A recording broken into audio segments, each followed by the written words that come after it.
नमस्कार दोस्तों। डेट है आज की 31 अगस्त 2020 और स्वागत है आपका एटोरियल डिस्कशन में। आज 3 इश्यूज हम डिस्कस करेंगे। सबसे पहले हम डिस्कस करेंगे ease of doing business report के बारे में। इसे पब्लिश करना कुछ समय के लिए बंद कर दिया गया है वर्ल्ड बैंक के द्वारा। क्वेश्चन उठता है क्यों। दूसरा आर्टिकल हम डिस्कस करेंगे इंडिया में फॉरेन इन्वेस्टमेंट से संबंधित। यह भी ठीक ठाक आर्टिकल है, इसे भी डिटेल से डिस्कस करेंगे। तीसरा आर्टिकल इंडियन एक्सप्रेस का हम डिस्कस करेंगे कॉमन इलेक्टोरल रोल से संबंधित। और लास्ट में एथिक्स का सेक्शन आज हम नहीं डिस्कस करेंगे, सिर्फ 3 ही आर्टिकल्स डिस्कस करेंगे। चलिए डिस्कशन स्टार्ट करते हैं। First important article ease of doing business index के बारे में है। आप जीएस पेपर 3 के इस टॉपिक से आर्टिकल को रिलेट कर सकते हो। सबसे पहले आप एक बात बताइए, ये जो ease of doing business index है किसके द्वारा पब्लिश किया जाता है? वर्ल्ड बैंक के द्वारा।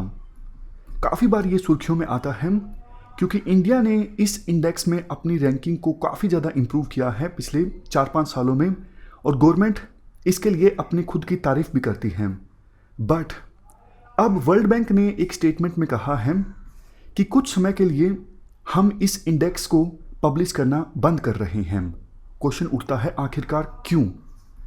क्योंकि देखो, बहुत सारी ऐसी खबरें आ रही थी कि कुछ देशों ने अपनी रैंकिंग को इम्प्रूव करने के लिए डेटा में गड़बड़ी की है ताकि उनकी रैंक बेहतर आए इस ease of doing business index में। और वैसे कुछ एक्सपर्ट्स ने मेथडोलॉजी पर भी क्वेश्चंस रेज किए हैं, मतलब जिस मेथडोलॉजी का इस्तेमाल किया जाता है इस इंडेक्स को कंपाइल करने के लिए, उस मेथडोलॉजी में कमियां हैं। तो वर्ल्ड बैंक ने अपनी एक स्टेटमेंट में कहा, हमारे लिए डेटा की जो इंटीग्रिटी और इम्पार्शियलिटी है वो बहुत ज़्यादा इम्पोर्टेंट है, तो कुछ समय के लिए हम ये इंडेक्स पब्लिश करना बंद कर रहे हैं। वैसे देखो, स्टेटमेंट में नाम लिया गया Azerbaijan, China, Saudi Arabia, UAE, इन देशों का। इंडिया का सीधा सीधा नाम नहीं लिया गया है स्टेटमेंट में। बट जैसा हमने डिस्कस किया कि पिछले 4-5 सालों में इंडिया ने काफ़ी ज़्यादा इंप्रूवमेंट किया है इस इंडेक्स में। 2014 के बाद से ही सरकार ने फोकस किया इस इंडेक्स में अपनी रैंकिंग को इंप्रूव करने पर। मेक इन इंडिया प्रोग्राम सरकार के द्वारा लॉन्च किया गया।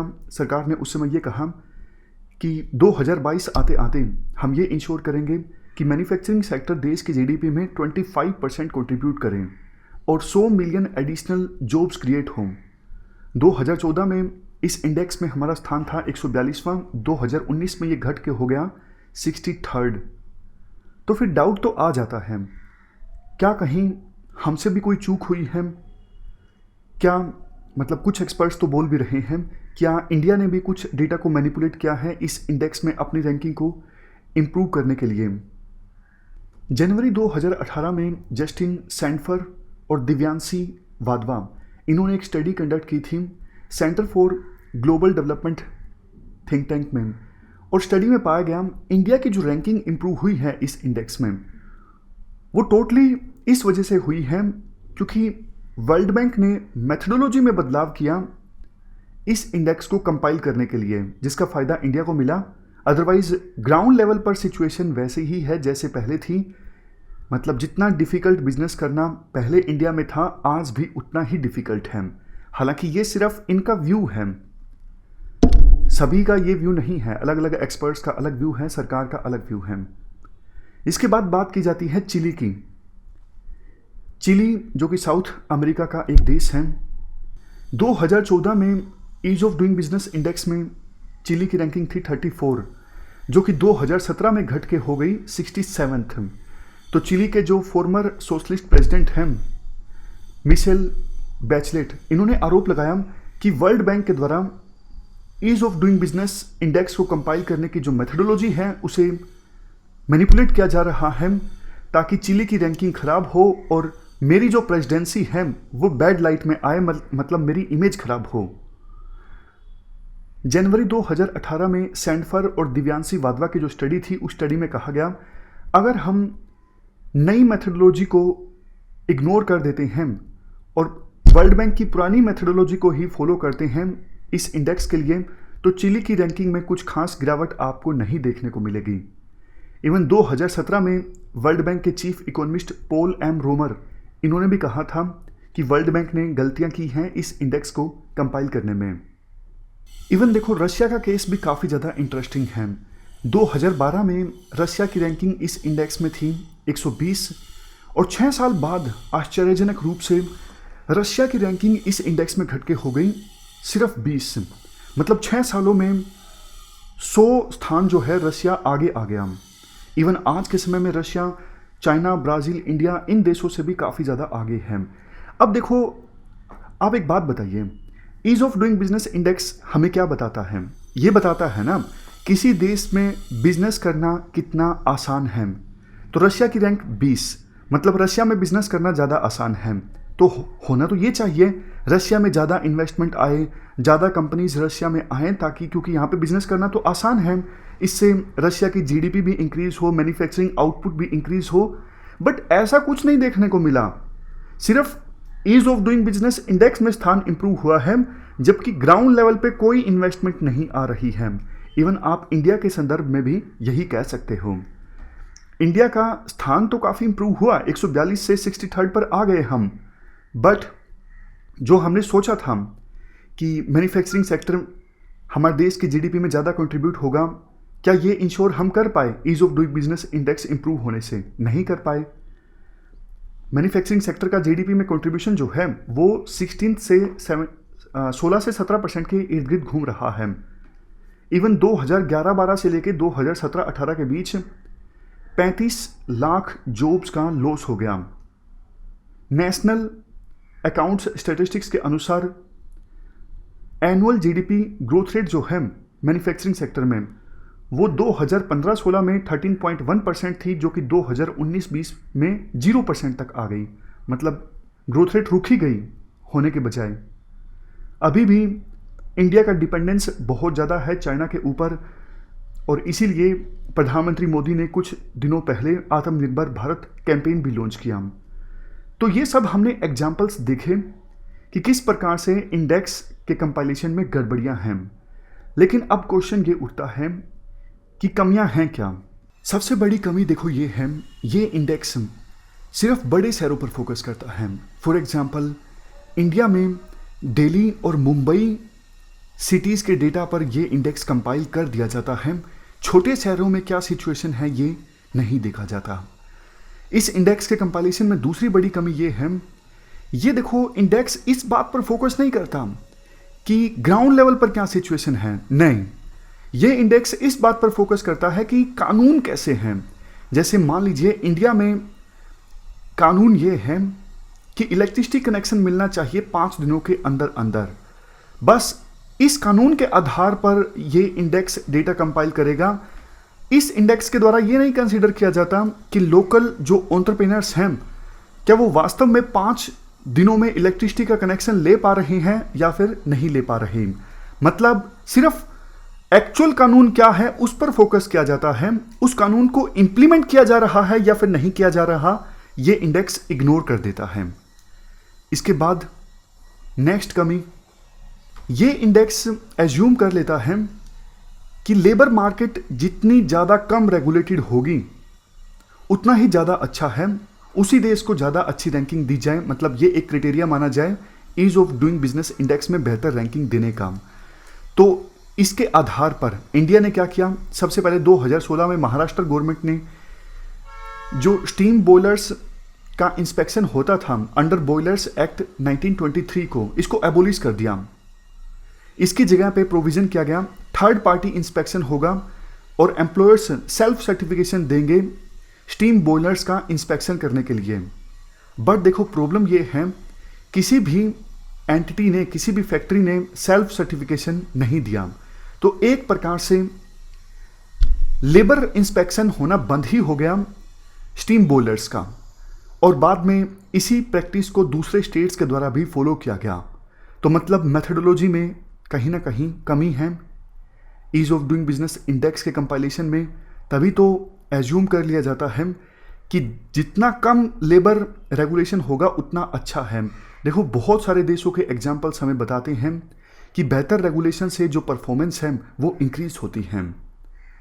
तो ये कुछ हमने कमियों की बात की। फाइनल वर्ड्स में ये कहा जाता है इंडिया को देखो सीख लेनी चाहिए कि वर्ल्ड बैंक ने अब इस इंडेक्स को कुछ समय के लिए पब्लिश करना बंद कर दिया है, तो इंडिया अपनी पीठ थपथपाना बंद करें और कोशिश करें वास्तव में बिजनेस करना आसान होना चाहिए इंडिया में, ताकि ज़्यादा से ज़्यादा इन्वेस्टमेंट आए। तो ये हमने पूरा आर्टिकल डिस्कस किया ease of doing business index से संबंधित। इसके बाद नेक्स्ट हमारा आर्टिकल इंडिया और चाइना के कंपैरिजन के मामले में है, इन्वेस्टमेंट के संदर्भ में। आप जीएस पेपर 3 के इस टॉपिक से आर्टिकल को रिलेट कर सकते हो। देखो, कोविड-19 आने के बाद, जैसा हमने पहले भी डिस्कस किया, बहुत से एक्सपर्ट्स इंडिया में बोलते हैं कि इंडिया के पास एक अपॉर्चुनिटी है, क्योंकि काफ़ी सारी कंपनीज चाइना को क्विट कर सकती हैं और वो दूसरे देश में अपना बेस इस्टेब्लिश कर सकती हैं। तो राइटर कहते हैं, देखो ये धारणा पूरी तरह से सही नहीं है। यूएसए समेत वेस्टर्न कंट्रीज की बहुत सारी कंपनीज ऐसी हैं चाइना में जो चाइना की डोमेस्टिक जनता को कैटर करती हैं। वो कंपनीज अपना बेस इंडिया या फिर दूसरे देशों में इस्टेब्लिश नहीं करेंगी, वो चाइना में ही रहेंगी, क्योंकि उनको चाइना की जनता को कैटर करना है। लेकिन फिर भी बहुत सारी ऐसी कंपनीज हैं जो चाइना को छोड़ सकती हैं, और इंडिया एक अट्रैक्टिव डेस्टिनेशन ऐसी कंपनीज के लिए हो सकता है। वैसे तो देखो कंपटीशन काफ़ी है इंडिया के मुकाबले में, वियतनाम, इंडोनेशिया, बांग्लादेश, ये सब देश आते हैं। बट इंडियन एक्सपर्ट्स ये बोलते हैं कि इंडिया देखो एक बेहतर डेस्टिनेशन है फॉरेन कंपनीज के लिए, क्योंकि इंडिया में फॉरेन कंपनीज को वो सब कुछ मिलेगा जो उन्हें चाइना में मिलता था, बट चाइना की तरह इंडिया में उन्हें रिस्क फेस नहीं करना पड़ेगा। क्यों? क्योंकि इंडिया एक डेमोक्रेटिक कंट्री है, चाइना डेमोक्रेटिक कंट्री नहीं है। इंडिया में जुडिशरी इंडिपेंडेंट है, तो फॉरेन कंपनीज अगर यहाँ पे आती हैं तो उन्हें नुकसान नहीं होगा, वो जुडिशरी के पास जा सकती हैं अगर गवर्नमेंट के द्वारा मनमाना रवैया अपनाया जाता है। बट चाइना में जुडिशरी भी इंडिपेंडेंट नहीं है। इसके अलावा इंडिया में प्रेस काफ़ी ज़्यादा वाइब्रेंट है, मतलब मीडिया इंडिपेंडेंटली काम करता है। चाइना में ऐसा नहीं है। बट देखो, इन सब के बावजूद राइटर ये कहती हैं इंडिया में सब कुछ सही नहीं है। जैसे देखो, इंडिया काफ़ी बार फॉरेन कंपनीज के साथ आर्बिट्ररी पॉलिसीज अपनाता है। जैसे फॉरेन ई कॉमर्स कंपनीज जो हैं उन पर इंडिया टैक्स लगाता है, और एजुकेशनल प्रोवाइडर अगर इंडिया में आते हैं तो उन पर भी टैक्स लगता है। इस वजह से ज़्यादा इन्वेस्टमेंट इन एरियाज में इंडिया में आती रही है। राइटर कहती हैं देखो, डोमेस्टिक कंपनीज को बचाना फॉरेन कंपनीज से, इसमें कुछ गलत नहीं है। आप डोमेस्टिक कंपनीज को ऊपर उठाना चाहते हो, बट इसके लिए आप फॉरेन कंपनीज पर रिस्ट्रिक्शंस नहीं लगा सकते। आप डोमेस्टिक कंपनीज की सहायता किसी और प्रकार से करना चाहते हैं तो आप कर सकते हैं, लेकिन बाहर की कंपनीज पर ज़्यादा टैक्स लगाना ये सही नहीं है, और इंडिया के द्वारा कुछ मामलों में ऐसा किया जाता है। इसके अलावा कुछ और मामलों में इंडिया और चाइना को कंपेयर किया जाता है। देखो, चाइना में स्किल लेवल काफ़ी ज़्यादा अच्छा है। इंडिया में सरकार ने काफ़ी सारे मिशंस तो लॉन्च किए हैं यूथ को स्किल प्रोवाइड करने के लिए, बट अभी भी जनता में स्किल लेवल उतना नहीं इंक्रीज हुआ है जितना चाइना में है। तो इसका फ़ायदा सीधा सीधा ये होता है कि अगर किसी देश में स्किल्स ज़्यादा हैं तो आपने कोई नमूना तैयार किया है प्रोडक्ट का, उसको मैन्युफैक्चरिंग तक पहुंचाने में कम समय लगता है। आपने कुछ सोचा है, उसको इंप्लीमेंट करने में कम समय लगता है। बट इंडिया में अभी समय लगेगा स्किल लेवल इंप्रूव होने में। वैसे सरकार ने काफ़ी अच्छा काम किया है, जैसे इन्वेस्टमेंट में जो भी बाधा आ रही थी, जो रोड ब्लॉक्स थे, उनको दूर करने का प्रयास किया है। बट अभी भी काफ़ी कुछ करने की आवश्यकता है। जैसे देखो, चाइना से अगर कंपेयर करें, चाइना में स्पेशलाइज्ड इंडस्ट्रियल जोन हैं जो बहुत बड़े बड़े हैं। तो चाइना को देखते देखते हमने भी स्पेशल इकोनॉमिक जोन इस्टेब्लिश किए कई सारे जगहों पे, लेकिन हमारे स्पेशल इकोनॉमिक जोन चाइना के इंडस्ट्रियल जोन्स के मुकाबले में बहुत छोटे छोटे हैं, और चाइना ज़्यादा रियायतें देता है फॉरेन कंपनीज को अपने इंडस्ट्रियल जोन्स में एज कंपेरिजन टू इंडिया। ज़्यादा अच्छा इंफ्रास्ट्रक्चर चाइना प्रोवाइड करता है अपने इंडस्ट्रियल जोन्स में। लॉजिस्टिक्स काफ़ी ज़्यादा बेहतर है चाइना में। मतलब अब जैसे फॉरेन कंपनी कोई चाइना में अपना बेस बनाती है, फिर वो दुनिया भर में अपना माल भेजना चाहती है, तो लॉजिस्टिक्स सेक्टर काफ़ी अच्छा है चाइना में। जबकि इंडिया में एक स्थान को, एक चीज़ को दूसरे स्थान पर भेजना, चाहे वो इंडिया में हो या फिर फॉरेन कंट्रीज में, अभी भी काफ़ी ज़्यादा महंगा है, काफ़ी ज़्यादा डिले होता है। इसके बाद आर्टिकल में कहा जाता है world trade organisation dispute panel ने एक रूलिंग दी थी इंडिया की स्पेशल इकोनॉमिक जोन की पॉलिसीज के अगेंस्ट। हालांकि इंडियन गवर्नमेंट का कहना है हम वर्ल्ड ट्रेड ऑर्गेनाइजेशन के डिस्प्यूट पैनल की रूलिंग के अगेंस्ट अपील फाइल करेंगे, बट ये इंडिया के पास एक मौका है। कैसे? इंडिया में स्पेशल इकोनॉमिक जोन की जो पॉलिसीज हैं वो WTO कंसिस्टेंट होनी चाहिए ताकि ज़्यादा से ज़्यादा फॉरेन कंपनीज इंडिया में आएं। इसके अलावा देखो, चाइना में रिसर्च एंड डेवलपमेंट पे ज़्यादा फोकस होता है, ना सिर्फ वहाँ की यूनिवर्सिटीज़ में बल्कि वहाँ की प्राइवेट कंपनीज और सरकार भी रिसर्च एंड डेवलपमेंट पर ज़्यादा फोकस करती हैं। बट हमने काफ़ी सारे आर्टिकल्स डिस्कस किए हैं कि अभी भी इंडिया में R&D पर फोकस काफ़ी ज़्यादा कम है। सरकार, सेंट्रल गवर्नमेंट देखो शुरुआत कर सकती है चीज़ों को इम्प्रूव करने की दिशा में स्टेट्स के साथ बेहतर कोऑर्डिनेशन इस्टेब्लिश करके। जिन स्टेट्स ने प्रोड्यूस करने में यानी मैन्युफैक्चरिंग में और एक्सपोर्ट में बेहतर एबिलिटी को शो किया है, उन पर शुरुआत में फोकस हो सकता है सेंट्रल गवर्नमेंट का। इसके बाद न्यू इंडस्ट्रियल सेंटर्स इस्टेब्लिश किए जा सकते हैं ज्योग्राफी को देखते हुए। जैसे देखो, देश के साउथ ईस्ट में न्यू इंडस्ट्रियल सेंटर इस्टेब्लिश अगर किए जाते हैं तो सप्लाई चेन्स को साउथ ईस्ट एशिया के साथ कनेक्ट किया जा सकता है। नेक्स्ट पॉइंट देखो, उन स्टेट्स को ज़्यादा रिसोर्सेज दिए जाते हैं जहाँ पर अपोजिशन की सरकार है, जहाँ पे मान लीजिए कांग्रेस की सरकार है या फिर NDA में से किसी दल की सरकार नहीं है, तो इससे और भी ज़्यादा इन्वेस्टर्स को अच्छा लगता है, क्योंकि इससे ये समझ में आता है इन्वेस्टर्स को कि इंडिया की जो पॉलिसीज़ हैं वो पार्टी स्पेसिफिक नहीं है कि एक पार्टी की सरकार है तो पॉलिसीज़ ये हैं, बाद में पार्टी की सरकार चेंज हुई तो पॉलिसीज़ बदल जाएंगी। उनको पॉलिसीज़ में स्टेबिलिटी लगती है। उनको लगता है कोई भी पार्टी हो, किसी भी राज्य में हो, उनका मेन मकसद ये है ट्रांसपेरेंसी और ज़्यादा से ज़्यादा इन्वेस्टमेंट को अट्रैक्ट करना, और फिर ज़्यादा इन्वेस्टमेंट आती भी है। इसके बाद नेक्स्ट पॉइंट, सेंट्रल गवर्नमेंट ने एक काम अच्छा किया है। अब जब फॉरेन इन्वेस्टमेंट आती है तो उनको पहले के अपेक्षाकृत कम अप्रूवल लेना होता है। पहले तो बहुत अप्रूवल लेना होता था कि इस चीज़ का अप्रूवल, उस चीज़ का अप्रूवल, बट अब कम अप्रूवल लेना पड़ता है। एक इंट्रा मिनिस्ट्रियल कोऑर्डिनेशन कमेटी भी है जो गाइड करती है फॉरेन डायरेक्ट इन्वेस्टमेंट पॉलिसीज़ को। एक और काम ये किया जा सकता है कि PMO ऑफिस में हाई लेवल के ऑफिशियल्स या फिर कोई बॉडी ये इंश्योर कर सकते हैं कि जो भी इकोनॉमिक पॉलिसी में बदलाव आए वो पहले से कंसिस्टेंट होने चाहिए। बदलाव वोलेटाइल नहीं होने चाहिए कि आज आप कुछ बोल रहे हो, कल आप इसके ठीक उलट बोल रहे हो। तो इससे इन्वेस्टर्स में संकेत ये जाता है कि यहाँ पे इन्वेस्ट करना शायद खतरे वाला काम हो सकता है। सरकार की जो पॉलिसीज़ हैं वो कंसिस्टेंट नहीं है। जैसे याद कीजिए, पिछले हफ्ते एक आर्टिकल हमने डिस्कस किया था कि एग्रीकल्चर सेक्टर में सरकार की पॉलिसीज़ काफ़ी ज़्यादा इनकंसिस्टेंट है। कभी सरकार किसानों को डायरेक्टली पैसा दे देती है, कभी मार्केट पे फोकस करती है।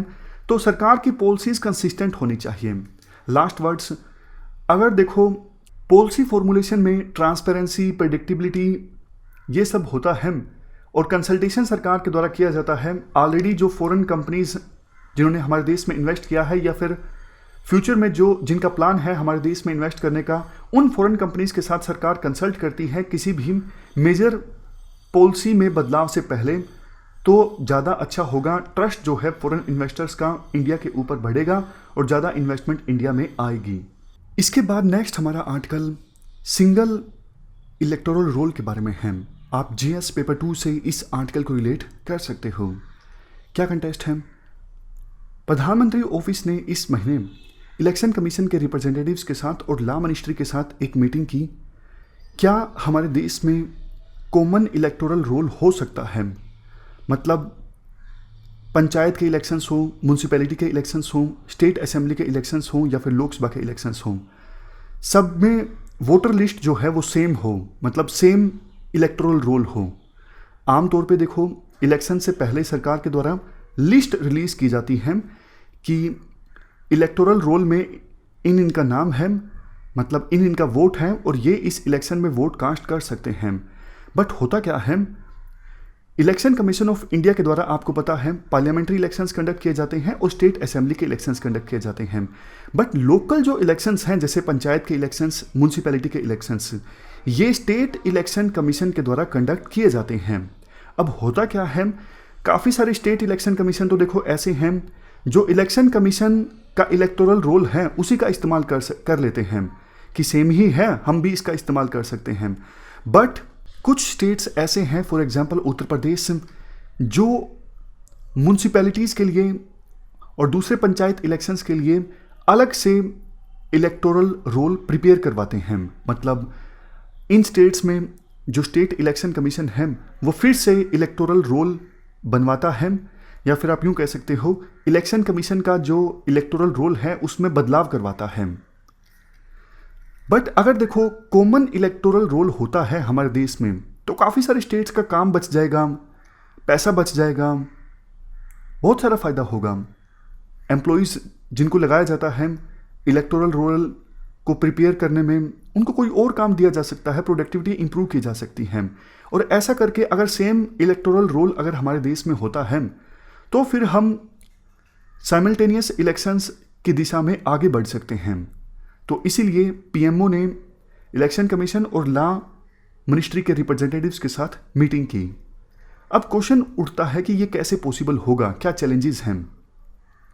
देखो, हमारे देश के संविधान का जो आर्टिकल 243K और 243ZA हैं, इनमें प्रोविजंस दिए गए हैं कि स्टेट इलेक्शन कमीशन की जिम्मेदारी है लोकल इलेक्शंस को कंडक्ट करवाना। इसके अलावा लोकल बॉडी इलेक्शंस के लिए इलेक्टोरल रोल को प्रिपेयर करवाना।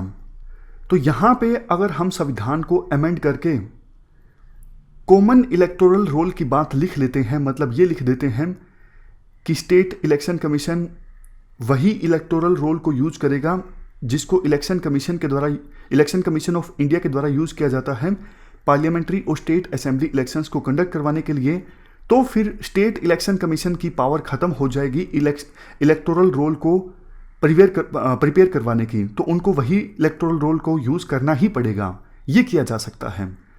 बट देखो, एक दिक्कत ये है कि अभी पार्लियामेंट की जो कंस्टिट्यूएंसीज हैं या फिर स्टेट असेंबली की जो कंस्टिट्यूएंसीज हैं उनको तो चेंज नहीं किया जा सकता, डिलिमिटेशन को नहीं इंप्लीमेंट किया जा सकता 2031 से पहले। बट लोकल जो बॉडीज़ हैं, मतलब सरपंच की कोई कंस्टिट्यूएंसी है, जिला परिषद का कोई एरिया है, वार्ड का कोई एरिया है, उसमें बदलाव किया जा सकता है स्टेट के द्वारा। इस पर अभी कोई बैन नहीं है। तो स्टेट्स को समझाना पड़ेगा कि अभी आप कुछ भी बदलाव मत कीजिए, जैसा है वैसे रहना दीजिए। जैसे स्टेट असेंबली और पार्लियामेंट्री सीट्स के मामले में डिलिमिटेशन नहीं हो सकता, आप भी वार्ड्स और लोकल बॉडीज़ की डिलिमिटेशन फिलहाल मत कीजिए। बट देखो, ऐसा करना आसान नहीं होगा। विभिन्न स्टेट्स को समझाना पड़ेगा, उनको कन्विंस करवाना पड़ेगा कि इससे आपकी जो पावर्स हैं वो जा नहीं रही हैं और इससे देश को ही फायदा होगा। आज के समय में स्टेट्स का जो विश्वास है सेंटर के ऊपर से घटा है। पिछले हफ्ते हमने आर्टिकल डिस्कस किया था कि जीएसटी के मामले में अब कुछ स्टेट्स को शिकायतें हैं कि हमने सेंट्रल गवर्नमेंट पे भरोसा करके जीएसटी को ज्वाइन किया था, बट अब वादे के अनुसार सेंट्रल गवर्नमेंट हमें कंपनसेशन नहीं दे रही है, जितना कम रेवेन्यू हमें प्राप्त हुआ है जीएसटी की इम्प्लीमेंटेशन के बाद। तो ये हमने पूरा आर्टिकल डिस्कस किया। कॉमन इलेक्टोरल रोल के बारे में फाइनल वर्ड्स में आप कह सकते हो सहमति बनाना जरूरी है, कंसल्टेशन जरूरी है, तभी जाके ये पॉसिबल हो सकता है। फिलहाल आज की इस डिस्कशन में इतना ही है। Thank you very much for discussion.